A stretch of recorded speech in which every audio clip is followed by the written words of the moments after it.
نحمده ونصلي ونسلم على رسوله الكريم أما بعد فأعوذ بالله من الشيطان الرجيم بسم الله الرحمن الرحيم ولما ضرب ابن مريم مثلا إذا قومك منه يصدون وقالوا أآلهتنا خير أم هو ما ضربوه لك إلا جدلا بل هم قوم خصمون إن هو إلا عبد أنعمنا عليه وجعلناه مثلا لبني إسرائيل ولو نشاء لجعلنا منكم ملائكة في الأرض يخلفون وإنه لعلم للساعة فلا تمترن بها واتبعون هذا صراط مستقيم ولا يصدنكم الشيطان إنه لكم عدو مبين ولما جاء عيسى بالبينات قال قد جئتكم بالحكمة ولأبين لكم بعض الذي تختلفون فيه فاتقوا الله وأطيعون إن الله هو ربي وربكم فاعبدوه هذا صراط مستقيم فاختلف الأحزاب من بينهم فويل للذين ظلموا من عذاب يوم أليم هل ينظرون إلا الساعة أن تأتيهم بغتة وهم لا يشعرون الأخلاء يومئذ بعضهم لبعض عدو إلا المتقين صدق اللہ العظیم۔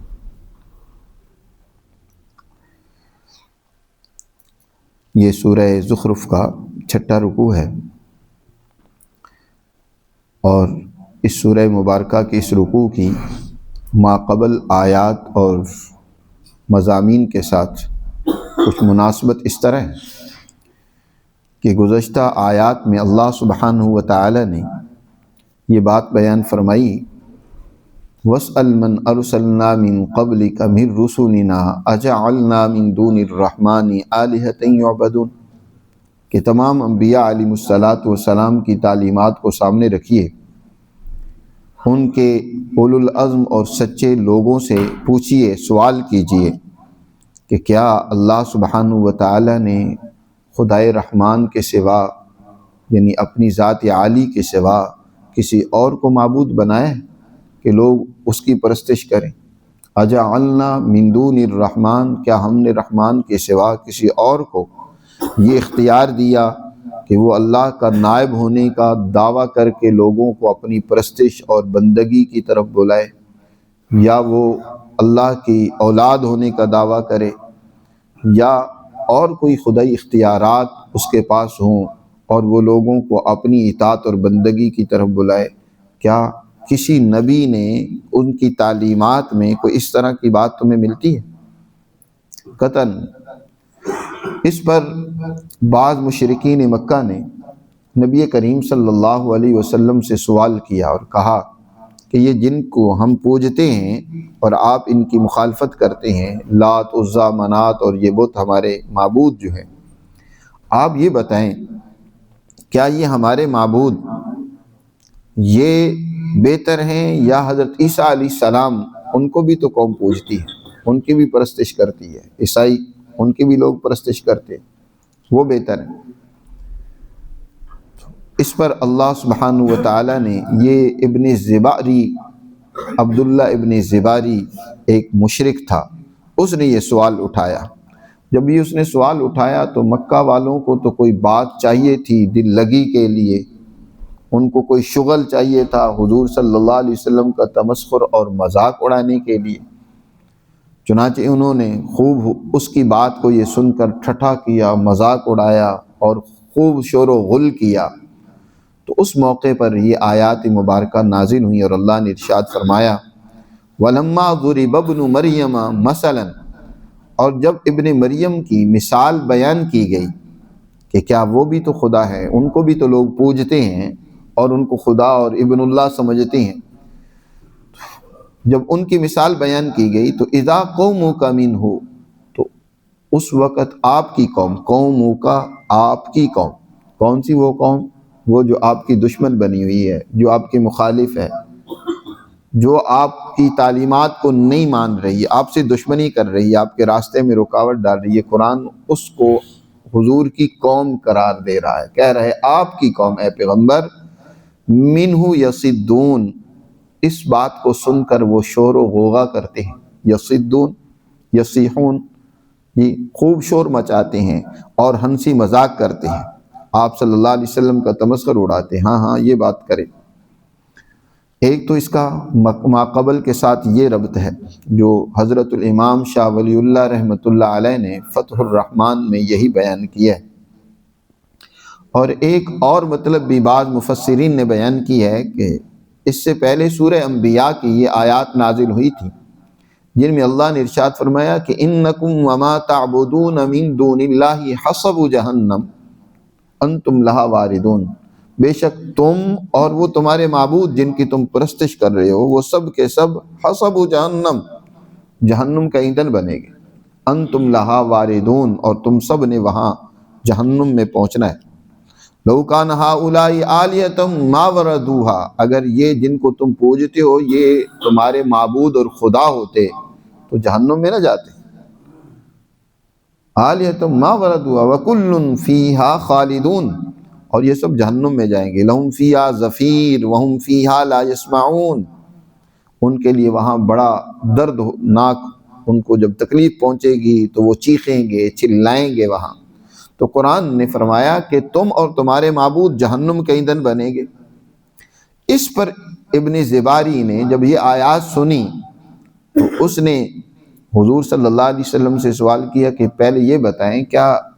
ہم اور ہماری یہ معبود یہ جہنم کے ایندھن بنیں گے، یا یہ بات باقی قوموں کے لیے بھی ہے، باقی امتوں کے لیے بھی ہے؟ فرمایا تم اور تمہارے معبود بھی، اور دنیا میں کوئی بھی اللہ کے سوا کسی اور کو پوجتے ہیں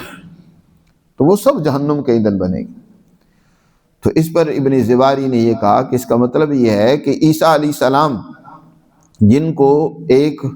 امت پوجتی ہے، ان کی پرستش کرتی ہے، ان کو ابن اللہ قرار دیتی ہے، وہ بھی جہنم میں جائیں گے۔ چلو پھر ٹھیک ہے، جہاں عیسیٰ ہوں گے وہیں ہم بھی ہوں گے، کوئی بات نہیں، ہم ان کے ساتھ ہی ہوں گے۔ اب یہ بات سن کر مشرکین باقی بہت ان کو ایک مذاق ہاتھ لگا، اور انہوں نے خوب حضور صلی اللہ علیہ وسلم کا مذاق اڑانا اور تمسخر کرنا اور اسی طرح ہنسی ٹھٹھا کرنا شروع کر دیا۔ تو اس پر اللہ نے ایک جواب تو وہی سورہ انبیاء میں ساتھ ہی بیان کر دی ہے، فرمایا ان الذین سبقت لہم من الحسنی اولئک عنہا مبعدون، مگر ہاں بے شک جن کے لیے پہلے سے اللہ کا یہ فیصلہ ہو چکا ہے کہ ان کے لیے حسنہ ہے، جنت ہے، وہ اس جہنم سے دور رکھے جائیں گے۔ یعنی حضرت عیسیٰ علیہ السلام کے لیے تو اللہ نے جنت کا فیصلہ کر رکھا ہے، وہ انبیاء میں سے ہیں، اللہ کے اولو العزم لوگوں میں سے ہیں، تو ان کے لیے اللہ نے یہ بات نہیں فرمائی، بلکہ ان معبودوں کے لیے جن کی معبودی کا یا جن کی خدا کی شراکت کا جو تم دعویٰ کرتے ہو، اللہ کا شریک تو کوئی ہے ہی نہیں، نہ حضرت عیسیٰ علیہ السلام نے کبھی دعویٰ کیا، بلکہ وہ تو اپنی امتوں کو اس سے روکتے رہے، جیسے کہ یہاں اگلی آیات میں اس کی تفصیل آ رہی ہے۔ تو حضرت عیسیٰ علیہ السلام تو اس سے دور رکھے جائیں گے۔ اور پھر مزید اس کی وضاحت کے لیے اللہ نے یہ آیات نازل کی جس میں فرمایا کہ جب ابن مریم کی مثال ان کے سامنے بیان کی گئی تو اذا قومک منہ یصدون، تو اس وقت آپ کی قوم اس بات سے وہ کیا ہے، شور و غوغا کرتی ہے، خوب ہنسی مذاق کرتی ہے، اور کہتی ہے کیا آلہتنا خیر ام ہو، کیا ہمارے معبود بہتر ہیں یا وہ عیسیٰ علیہ السلام؟ جی ہمارے معبود بہتر ہیں یا وہ بہتر ہیں؟ ما ضربوہ لک الا جدلا، آپ سے یہ جو بات بیان کر رہی ہیں تو اس سے ان کا مقصد سوائے جھگڑے کے اور کچھ نہیں ہے، وہ آپ سے محض ایک بحث کرنا چاہتے ہیں، ایک بات سمجھنا نہیں چاہتے، محض ایک جدال اور بحث و مباحثہ ان کا مقصد ہے، وگرنہ مقصد تحقیق نہیں ہے۔ کوئی ایک اشکال پیدا ہو، سوال پیدا ہو اور اس سوال کو حل کرنا چاہیں۔ جی حضرت عیسیٰ علیہ السلام کے بارے میں کوئی سوال کسی کے ذہن میں ہو تو قرآن نے تو اس کو تفصیل کے ساتھ سمجھا دی اور بتا دی ہے، حضور صلی اللہ علیہ وسلم نے اس کی وضاحت کر دی۔ اسی طرح گزشتہ آیات میں یہ بات بھی بیان ہوئی ہے کہ مکہ کے مشرک اللہ کے فرشتوں کو بنات اللہ قرار دیتے ہیں اور ان کی پرستش کرتے ہیں کہ یہ اللہ کی بیٹیاں ہیں یہ فرشتے، اور ان کی عبادت اور پرستش کرتے ہیں۔ تو جب نبی کریم صلی اللہ علیہ وسلم نے انہیں سمجھایا کہ دیکھو یہ بت پرستی سے، شرک سے باز آؤ،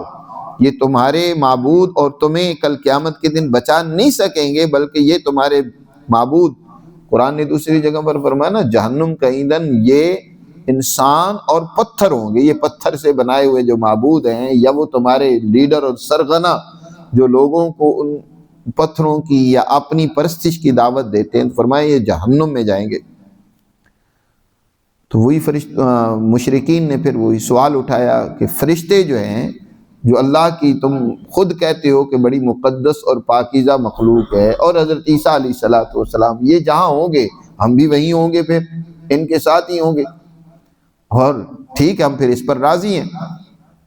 اس سے ان کو ایک شغل ملا، تو قرآن نے اس کے جواب میں یہ آیات نازل کی۔ ما قبل کے ساتھ مختلف یہ ربط مفسرین نے بیان کی ہیں، اور ان آیات کا یہ پس منظر بیان کیا ہے۔ بہرکیف یہ بات قرآن جو بیان کر رہا ہے واضح طور پر وہ یہ کہ حضور صلی اللہ علیہ وسلم سے اس طرح کا سوال کیا مکہ کے مشرکوں نے کہ عیسیٰ کا کیا انجام ہوگا، اور اس پر انہوں نے حضور صلی اللہ علیہ وسلم کا جواب سنے بغیر ہی حضور کا مذاق اڑانا شروع کر دیا۔ سوال پر ہی انہوں نے کہا کہ بہت بڑا کوئی سوال ہاتھ لگا ہے، اب تو حضور صلی اللہ علیہ وسلم کو ہم خاموش کرا دیں گے اور ان کو کوئی جواب ان کو نہیں ان سے بن پڑے گا، اور اس طرح حضور کا مذاق شروع کر دیا انہوں نے۔ اور قرآن کہتے ہیں ما ضربوہ لک الا جدلا، وہ آپ سے محض جدال اور جھگڑا کرنا چاہتے ہیں۔ یہ باتیں یا یہ مثال جدل و جدال کے طور پر بیان کر رہے ہیں۔ تو معلوم ہوا کہ محض بحث و مباحثہ جس کے پیچھے سمجھنے سمجھانے کا کوئی ہدف نہ ہو، مقصد نہ ہو، محض ایک بحث کرنا، بحث برائے بحث، دوسرے کو نیچا دکھلانے کے لیے، یہ طریقہ کار مشرکین کا ہے، یہ مسلمان جماعت کا طریقہ نہیں ہے۔ مسلمان جب کوئی سوال اٹھاتا ہے تو بات کو سمجھنے کے لیے، اگر دوسرے کا جواب مثبت ہوتا ہے، سمجھ آ جاتی ہے، تو وہ اس کا شکریہ ادا کرتا ہے۔ اور اسی طرح کا بحث و مباحثے آج کل مسلمانوں میں بھی ہوتے ہیں، جس میں دوسرے کو نیچا دکھلانا ہے، اس کی بات کو سمجھنا یا واقعی جو حقیقت ہے اس کو جاننا مطلوب نہیں ہوتا، محض اپنی ضد پر اٹے ہوتے ہیں، اور یہی ثابت کرنا ہوتا ہے کہ جناب میرا کوا تو سفید ہی ہوتا ہے، تم جو چاہے کہتے رہو، میں تو نہیں مانوں گا۔ تو یہ بات ٹھیک نہیں، یہ کام مشرکین کہے کہ محض جدل و جدال، جھگڑا ان کا مقصد ہوتا ہے۔ بل ہم قوم خصمون، آگے قرآن نے مزید کہا بلکہ یہ قوم ہی جھگڑالو ہے، ان کا جھگڑا کرنا ہی ان کا کام ہے، بات سمجھنا ان کا کام نہیں ہے۔ سوال دو طرح سے ہوتے ہیں، ایک سوال تو دوسرے کو نیچا دکھلانے کے لیے، دوسرے پر الزام لگانے کے لیے، اور ایک سوال تحقیق کے لیے ہوتا ہے، بات کو سمجھنے کے لیے ہوتا ہے۔ تو یہ جو سوال ہوتا ہے نا محض جھگڑا کرنے کے لیے، یہ مذموم ہے، اور تحقیق کے لیے سوال اس کا تو حکم دیا گیا کہ سوال کرو، فاسألوا اہل الذکر، سوال اہل علم سے پوچھو جی، اور جو لوگ نہیں سمجھتے نہیں پوچھتے ان کے لیے سخت سزا اور سرزنش کا ذکر کیا ہے، وہ تو سوال کرنا چاہیے۔ فرمایا ان هو الا عبد انعمنا علیہ، عیسیٰ علیہ السلام معبود نہیں تھے، وہ تو عبد تھے، وہ تو بندے تھے، خود عبادت گزار تھے، اللہ کی بندگی کرنے والے تھے۔ ہم نے ان پر انعام کیا تھا، احسان کیا تھا کہ ہم نے بغیر باپ کے ان کی ولادت کی، ان کو نبوت کے منصب پر سرفراز کیا، اور وجعلناہ مثلا لبنی اسرائیل، اور ہم نے حضرت عیسیٰ علیہ السلام کو بنی اسرائیل کے لیے ایک مثال اور نمونہ بنایا تھا۔ وَلَوْ نَشَاءُ لَجَعَلْنَا مِنْكُمْ مَلَائِكَةً فِي الْأَرْضِ يَخْلُفُونَ، اور دیکھو اگر ہم چاہتے تو یقیناً تمہاری جگہ پر، تمہارے بدلے، منکم بدلاً، یعنی تمہارے بدلے میں ہم کیا کرتے، ملائکتاً فی الارض، زمین میں فرشتے پیدا کر دیتے، لجعلنا لخلقنا، کہ ہم تمہارے بدلے میں فرشتوں کو پیدا کر دیتے، ہم اگر چاہتے تو ایسا بھی ہو سکتا ہے، اور فرشتے اس زمین میں رہتے تم نہ آتے۔ ملائکتاً فی الارض یخلفون، وہ تمہارے نائب ہوتے ہیں، وہ تمہاری جگہ پر ہوتے، یخلفون وہ تمہاری جگہ پر وہ ادھر زمین میں ہوتے تمہیں نہ پیدا کیا جاتا۔ تم فرشتوں کی باتیں کرتے ہو تو فرشتوں کو تو تمہاری رہنمائی، تمہاری مدد کے لیے اللہ نے پیدا کیا ہے جی۔ اگر اللہ چاہتا تو اس زمین میں انسانوں کی بجائے فرشتوں کو یہ بات کر دیتا۔ یا دوسرا مطلب اس آیت کا یہ بھی بیان کیا گیا ہے لَجَعَلْنَا مِنْكُمْ، کہ تم سے اللہ فرشتے پیدا کر دیتا۔ یہ بھی اللہ کو قدرت ہے کہ اللہ تمہاری اولادیں جو ہیں وہ فرشتوں کی صورت میں پیدا کرتا اور وہ تمہارے آگے جانشین بنتے۔ تو کوئی انسان فرشتہ صفت ہو جی، یا فرشتے تمہاری اولاد میں سے ہوں، تو یہ اللہ کے لیے ممکن ہے، اس کی قدرت ہے، وہ ایسا کر سکتا تھا۔ لیکن بات یہ کہ تم نے کب فرشتہ صفت بننا ہے، تم نے اپنے اخلاق کو کب سدھارنا ہے، عیسیٰ علیہ السلام کی تعلیمات کو کب تم نے قبول کیا ہے؟ تم تو ان کی بھی مخالفت کرتے، ان کی تعلیمات کو بھی نہیں مانتے، اور نہ ہی فرشتوں کی رہنمائی، ان کی لائی ہوئی تعلیمات پر عمل کرتے ہو۔ وَإِنَّهُ لَعِلْمٌ لِلسَّاعَةِ فَلَا تَمْتَرُنَّ بِهَا وَاتَّبِعُونِ، بے شک عیسیٰ علیہ السلام ان کی ولادت یا وہ خود وہ ضمیر عیسیٰ علیہ السلام کی ولادت کی طرف راجع ہو، تو پھر مطلب یہ ہے کہ عیسیٰ علیہ السلام کی جو پیدائش ہے، ولادت ہے، وہ قیامت کی نشانیوں میں سے ایک نشانی ہے۔ لَعِلْمٌ، یقیناً ایک نشانی ہے، لِلسَّاعَةِ، قیامت کے لیے۔ حضرت عیسیٰ علیہ السلام کو جو اللہ نے پیدا فرمایا، ان کی ولادت بغیر باپ کی ہوئی ہے، اور یہ اس بات کی نشانی ہے کہ اب قرب قیامت قریب ہے۔ حضور صلی اللہ علیہ وسلم کی اس کے بعد بعثت ہوئی، اور حضور کے بعد کسی نبی نے نہیں آنا، باقی قیامت ہے۔ یا حضرت عیسیٰ علیہ السلام کی ذات خود دنیا میں تشریف لائے گی، جیسے کہ صحیح احادیث سے ثابت ہے کہ آخری دور میں قرب قیامت میں عیسیٰ علیہ السلام ابھی وفات نہیں انہوں نے پائی، بل رفعہ اللہ الیہ، اللہ نے ان کو اپنے پاس اٹھا لیا۔ یہ یہودیوں نے اور عیسائیوں نے یہ اشتباہ اور غلط فہمی میں کہ کسی اور کو سولی چڑھا کر کہا کہ ہم نے عیسیٰ کو قتل کر دیا، حالانکہ وما صلبوہ وما قتلوہ وما صلبوہ ولکن شبہ لہم، نہ ان کو سولی چڑھایا گیا نہ قتل کیا گیا، بلکہ ان کا معاملہ ان پر مشتبہ ہو گیا۔ اللہ نے تو ان کو اپنے پاس اٹھا دیا، اور جب قیامت قریب ہوگی تو وہ دنیا میں تشریف لائیں گے حضرت عیسیٰ علیہ السلام۔ اور دنیا میں حدیث مسلم شریف کی اور ابن ماجہ کی صحیح حدیث ہے، جس میں نبی کریم صلی اللہ علیہ وسلم نے ارشاد فرمایا کہ یقیناً عیسیٰ ابن مریم دنیا میں نزول فرمائیں گے حکماً عادلاً، ایک عادل حکمران کی حیثیت سے۔ وہ دنیا میں عدل و انصاف قائم کرنے کے لیے آئیں گے، دنیا میں ظلم، جور، فساد، بدامنی کا خاتمہ کرنے کے لیے تشریف لائیں گے۔ وہ دنیا میں حکماً عادلاً، اور وہ آ کر کیا کریں گے؟ حدیث میں وضاحت ہے، اسی حدیث میں حضور نے ارشاد فرمایا کہ وہ لوگوں سے ٹیکسز کا نظام ختم کر دیں گے۔ حضرت الامام شاہ ولی اللہ رحمۃ اللہ علیہ فرماتے ہیں نا، قوموں کی تباہی دو وجہ سے ہوتی ہے۔ ایک یہ ہے کہ قوم پر بھاری کم ٹیکسز لگا دیا جائے، اور دوسرا یہ ہے کہ اس قوم کے اوپر جو حکمران ہیں، جو اس کے خزانے کے اوپر براجمان ہیں، مفت خورے لوگ جی، جو اجتماعی بیت المال ہوتا ہے وہ اس کو مال مفت دل بے رحم کی طرح لوٹنے والے ہیں، مفت کے لوگ اکٹھے ہو جائیں بہت زیادہ کثرت سے، تو اس کے نتیجے میں معاشرے کے اندر تباہی و بربادی آتی ہے، وہ معاشرہ ظلم و فساد کا شکار ہو جاتا ہے، معاشی خرابی اور پسماندگی اس قوم میں آتی ہے۔ تو حضرت عیسیٰ علیہ السلام آ کر سب سے پہلے کیا کریں گے؟ ٹیکسز کا نظام معطل کریں گے، ختم کریں گے، خوشحالی پیدا کریں گے۔ ٹیکسز یا تو بالکل کم کر دیں گے یا سرے سے ختم کر دیں گے، بلکہ اسی حدیث میں یہاں تک فرمایا گیا کہ لوگ ایسا نظام وہ معاشی قائم کریں گے کہ دینے والے ہوں گے، لینے والا کوئی نہیں ہوگا۔ لوگ دولت دینے کے لیے لوگوں کو ڈھونڈیں گے، لیکن لینے کے لیے کوئی تیار نہیں ہوگا، سب دینے والے ہوں گے، ایسی خوشحالی ہوگی۔ اور نبی کریم صلی اللہ علیہ وسلم اور حضور کی جماعت نے یہ نظام قائم کیا ہے۔ حضرت عمر بن عبدالعزیز رحمۃ اللہ علیہ کے دور میں ان کا ایک عامل، زکوٰۃ وصول کرنے والا، وہ افریقہ کے علاقوں میں زکوٰۃ لینے کے لیے جاتا ہے، اور کیونکہ حکم یہ ہے کہ جس علاقے کی زکوٰۃ ہو اسی علاقے میں خرچ کی جائے، تو اس کے بعد زکوٰۃ جمع ہونے کے بعد اس کو خرچ کرنے کے لیے انہوں نے کئی دن تک لوگوں کی تلاش کروائی، لیکن کوئی لینے والا ملا ہی نہیں جی۔ خرچ کرنے والے تھے، لینے والا کوئی نہیں تھا۔ حضرت عیسیٰ علیہ السلام بھی یہ نظام قائم کریں گے، اور اسی طرح اسی حدیث میں فرمایا کہ وہ آ کر خنزیر کو قتل کریں گے، لَتَقْتُلَنَّ الْخَنْزِيرَ، یہ ایسی خنزیر اور صلیب کو قتل کریں گے، ختم کریں گے، اور ایسا نظام قائم کریں گے کہ کوئی حسد، بغض، عداوت، کینہ، نفرتیں، لڑائیاں، جھگڑے نہیں رہیں گی، پورا پرامن سیاسی نظام ہوگا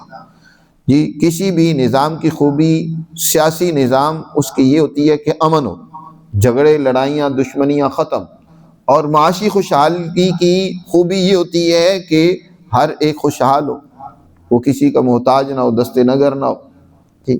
تو وہ ایسا بہترین مثالی نظام قائم کریں گے عیسیٰ علیہ السلام۔ اب وہ اکیلے تو نہیں کریں گے، ان کے لیے بھی ان کے رفقا ہوں گے، ایک جماعت ہوگی مسلمانوں کی جو اس کام میں ان کی مددگار ثابت ہوگی، ان کا ساتھ دے گی، اور وہ یہ کام کریں گے ان کے ساتھ مل کر کریں گے نا۔ اکیلا تو آدمی کچھ بھی نہیں کر سکتا، اور آج تک کوئی ایک آدمی نے دنیا سے ظلم و فساد کو ختم کر کے اکیلے کوئی عدل و انصاف قائم کر دیا ہو، ایسی کوئی مثال آج تک نہیں ہے۔ جس نے بھی دنیا میں عدل و انصاف قائم کیا تو اس نے اپنی ایک جماعت تیار کی، اس جماعت کے ذریعے سے ظالم طاغوتی طاقتوں اور قوتوں کو شکست دی۔ تو حضرت عیسیٰ علیہ السلام کا ساتھ دینے والے کون ہوں گے؟ وہ جو اس مقصد کے لیے پہلے سے تیاری کر رہے ہوں گے، اور ان کے پیش نظر ہوگا اپنے معاشرے میں امن قائم کرنا، خوشحالی پیدا کرنا، عدل و انصاف قائم کرنا۔ اگر ہم انتظار میں تو بیٹھے ہوں کہ حضرت عیسیٰ علیہ السلام تشریف لائیں گے، دنیا میں عدل و انصاف قائم کریں گے، لیکن ہم اس کے لیے تیاری کوئی نہ کر رہے ہوں، بلکہ ان چیزوں کو دنیا کہہ کر رد کر رہے ہوں کہ یہ نظام حکومت تو دنیا داری ہے، ان کو رد کر رہے ہوں، تو حضرت عیسیٰ علیہ السلام آ کر بھی جب یہ بات کریں گے تو ہم ان کا بھی انکار کر دیں گے، کیونکہ ہم تو ان کو دنیا سمجھ رہے ہوں گے، اور عیسیٰ علیہ السلام دنیا میں آ کر یہی کام کریں گے۔ حضور نے ارشاد فرمایا وہ دنیا میں عدل و انصاف قائم کریں گے، حکمرانی قائم کریں گے، جہاں امن ہوگا، خوشحالی ہوگی۔ یہ تو حکومت کے ذریعے سے ہوتا ہے۔ تو آج ایک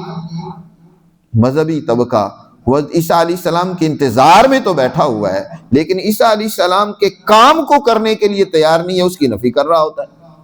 تو یاد رکھو، عیسیٰ علیہ السلام کے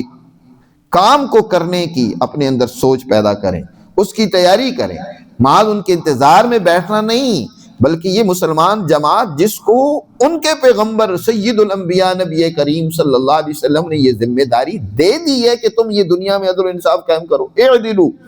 هو اقرب للتقوی، وہ یہ کام کریں۔ آج ہم وہ کام تو کرنا نہیں چاہتے، بس انتظار میں بیٹھے ہیں کہ اب قیامت کی نشانیاں گن رہے ہوتے، یہ بھی ہو گئی، وہ بھی ہو گئی، یہ بھی ہو گئی، بس اب حضرت عیسیٰ علیہ السلام آنے والے۔ بھائی وہ تو آئیں گے، اپنے وقت پر آئیں گے، آ کر کیا کریں گے؟ وہ تو ہمیں بھی کرنا چاہیے نا، اس کی فکر کرنی چاہیے، اس کے لیے آواز اٹھانی چاہیے، اس کے لیے منظم کوئی جماعت اور تنظیم بنانی چاہیے کہ جو دنیا میں عدل و انصاف قائم کرے، اس کے لیے کوشش کرے۔ دنیا کی باقی قومیں جو اللہ اور اس کے رسول کی تعلیمات کو تو نہیں مانتی، وہ تو اپنا ایک نظام بنا لیں، لیکن مسلمان ہیں کہ وہ کہیں کہ نہیں ہم تو بنا ہی نہیں سکتے، اب تو کوئی آئے گا، عیسیٰ علیہ السلام آئیں گے، یا کوئی خمینی آئے گا، یا کوئی بہت اور بڑی طاقت آئے گی، وہ آ کر کرے گی، ہم تو کچھ نہیں کر سکتے۔ یہ بہت بڑی کم عقلی کی بات ہے، یہ بات نہ سمجھنے کی ہے، یہ اپنے آپ کو اپاہج بنا لینے اور اپنے آپ کو بزدل بنا لینے کی بات ہے۔ جو کام حضرت عیسیٰ علیہ السلام نے آ کر کرنا ہے اس کی ہمیں تیاری کرنی ہوگی۔ تو اللہ سبحانہ وتعالیٰ یہی یہ بات ارشاد فرما رہے ہیں کہ عیسیٰ علیہ السلام کی عام لعلم للساعہ، علم بمانے یعنی ان کا آنا یہ ایک بہت بڑے علم کی بات ہوگی، اس سے علم دنیا میں پھیلے گا، قیامت کے لیے اس گھڑی کے لیے ایک بہت بڑی نشانی اور علم ہوگا۔ فلا تمترن بہا، تم اے پیغمبر ہرگز اس الساعہ کے آنے میں، اس گھڑی کے آنے میں شک نہ کرو، وہ گھڑی آنی ہے یقیناً۔ ایک دنیا میں انقلاب کی گھڑی، وہ بھی ایک قیامت ہوتی ہے ظالموں کے لیے، جس میں ظالموں کو سخت سزائیں ملتی ہیں، ان کو تہس و نیس کیا جاتا ہے، اور ایک وہ قیامت ہوگی جو اس پوری دنیا پر، پوری کائنات پر واقع ہوگی کہ ساری کائنات ختم کر کے اللہ اسر نو انسانوں کو اپنے حضور جمع کر کے ان کا حساب و کتاب لے گا۔ تو یقیناً اس کے آنے میں شک نہیں ہونا چاہیے۔ دنیا میں عیسیٰ علیہ السلام آ کر عدل و انصاف قائم کریں گے، ظالموں کو سزا دیں گے، اس میں بھی شک نہیں ہونا چاہیے۔ اور اسی طرح اس بڑی قیامت کے آنے میں بھی شک نہیں ہونا چاہیے، اس قیامت کبریٰ نے بھی آنا ہے۔ اور واتبعون، جی قل واتبعون، یا تو یہ اللہ کا حکم ہے کہ جیسے فرمایا فلا تمترن بہا، کہ تم اس کے آنے میں شک نہ کرو، میری بات مانو، میری اتباع کرو۔ اللہ تعالیٰ ارشاد فرما رہے ہیں کہ اللہ کی بات مانو، یا حضور سے کہا جا رہا ہے کہ آپ انہیں کہیں کہ واتبعون، میری اتباع کرو، اور حضور کی اتباع اللہ ہی کی اتباع۔ حضور صلی اللہ علیہ وسلم کی جو بات مانتا ہے وہ در حقیقت اللہ کی بات مانتا ہے، تو میری اتباع کرو۔ ھذا صراط مستقیم، اور یہی درست اور سیدھا راستہ ہے۔ اور حضور صلی اللہ علیہ وسلم نے بھی کیا کیا؟ اب دیکھو، جب نبی کریم صلی اللہ علیہ وسلم تشریف لائے اس وقت بھی قیامت کی ساری نشانیاں موجود تھیں، کچھ باقی تھیں۔ جیسے آج ہم کہتے ہیں کہ بہت ساری قیامت کی نشانیاں پوری ہو گئی ہیں، اور حضور صلی اللہ علیہ وسلم جب تشریف لائے اس وقت تو اس سے زیادہ قیامت کی نشانیاں موجود تھیں۔ ظلم، فساد، بربریت، بدامنی، جہالت، شرک، نہ معلوم کیا کیا جرائم اور خرابی پوری دنیا میں موجود تھے، ہر طرف گھٹا ٹوپ اندھیرا ہی تھا۔ تو حضور صلی اللہ علیہ وسلم نے آ کر قیامت کا انتظار کیا کہ اب قیامت آنے والی ہے، لہٰذا بس اسی کا انتظار کریں، بیٹھ کر ایک کونے میں ذکر کریں، بس اب قیامت آ گئی۔ نہیں، حضور صلی اللہ علیہ وسلم نے جد و جہد کی اور ان قیامت کی نشانیوں کو دور کر دیا، ختم کر دیا۔ حضور صلی اللہ علیہ وسلم نے ایک جماعت تیار کی، اس جماعت کے ذریعے سے دنیا سے ظلم کا خاتمہ کیا، دنیا میں عدل و انصاف کو قائم کیا، امن و امان قائم کیا، دنیا میں انسانی محبت، رواداری اور مساوات کا نظام قائم کیا۔ آج یہی حکم مسلمان جماعت کو بھی ہے، لیکن مسلمان حضور کی اتباع کرنے کے لیے تیار نہیں کہ جو حضور نے کام کیا وہ بھی ہم کریں۔ فرمایا واتبعون ھذا صراط مستقیم، یہ ہے سیدھا اور درست راستہ۔ ولا یصدنکم الشیطان، اور تمہیں شیطان روک نہ دے اس درست اور سیدھے راستے کو اپنانے سے۔ انہ لکم عدو مبین، بے شک شیطان تمہارا کھلا دشمن ہے۔ ولما جاء عیسیٰ بالبینات، اور جب عیسیٰ علیہ السلام بنی اسرائیل میں اللہ کی طرف سے واضح معجزات، آیات اور تعلیمات لے کر آئے، اور انہوں نے آ کر کیا کہا؟ حضرت عیسیٰ علیہ السلام کی کیا دعوت تھی؟ انہوں نے آ کر کہا قد جئتکم بالحکمت، میں تمہارے سامنے حکمت لے کر آیا ہوں، دانائی کی تعلیم لے کر آیا ہوں۔ وَلِأُبَيِّنَ لَكُمْ بَعْضَ الَّذِي تَخْتَلِفُونَ فِيهِ، اور میں تمہارے سامنے کچھ وہ باتیں بیان کرتا ہوں جن میں تم جھگڑ رہے ہو، اختلاف کر رہے ہو۔ جب حضرت عیسیٰ علیہ السلام بھی تشریف لائے نا، اس وقت عجیب حال تھا یہودیوں کا، آپس میں مناظرے کر رہے ہیں، ایک دوسرے پر کفر کے فتوے لگائے جا رہے ہیں، ایک دوسرے کی تضلیل ہو رہی ہے، جی ایک دوسرے کو گمراہ قرار دیا جا رہا ہے، آپس میں بحث و مباحثے، جھگڑے، لڑائیاں چل رہی تھی۔ تو حضرت عیسیٰ علیہ السلام نے آ کر ان کی حقیقت بیان کی کہ یہ جھگڑے، یہ بحث و مباحثہ تمہیں اصل دین سے دور لے کر جا رہے ہیں۔ الذی، فرمایا وَلِأُبَيِّنَ لَكُمْ بَعْضَ الَّذِي تَخْتَلِفُونَ، ہر پیغمبر نے آ کر اختلافات کو ختم کرنے کی کوشش کی ہے، آپس میں ہم آہنگی پیدا کی۔ حضور نبی کریم صلی اللہ علیہ وسلم نے بھی کہا نا، جب اس وقت عیسائیوں نے حضور سے جھگڑے شروع کر دیے، بحث، فرمایا قُلْ تَعَالَوْا، اے لوگو، اے عیسائیو، یا اہل الکتاب تعالوا الی کلمۃ سواء بیننا وبینکم الا نعبد الا اللہ ولا نشرک بہ شیئا، اے اہل کتاب آؤ تم اور ہم ایک بات جو تمہارے اور ہمارے درمیان مشترک ہے، ہم اس پر اکٹھے ہو جائیں کہ اللہ کے سوا کسی کی بندگی نہ ہو، اس کے ساتھ کسی کو شریک نہ ٹھہرایا جائے۔ یہ تو تمہارے پیغمبروں نے بھی یہی بات کہی ہے، میں بھی یہ بات کہہ رہا ہوں، یہ بات تو مشترک ہے، اس میں ہم اکٹھے ہو جاتے ہیں، ایک بات پر اتفاق کر لیتے ہیں۔ تو حضور نے بھی کیا ہے،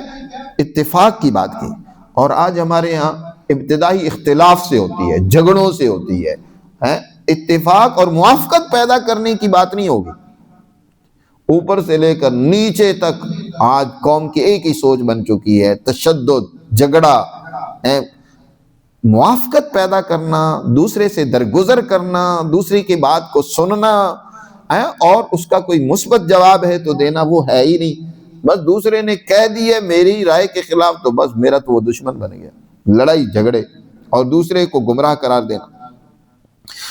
فاتقوا اللہ واطیعون، اور ساتھ واضح بھی کر دیا کہ کون ان اختلافات سے باز آئے گا، وہی جو اللہ سے ڈرے گا۔ اس لیے عیسیٰ علیہ السلام نے کہا کہ لوگو اللہ سے ڈرو، تقوی اختیار کرو اور میری بات مانو واطیعون۔ اور ساتھ کیا بات فرمائی؟ ان اللہ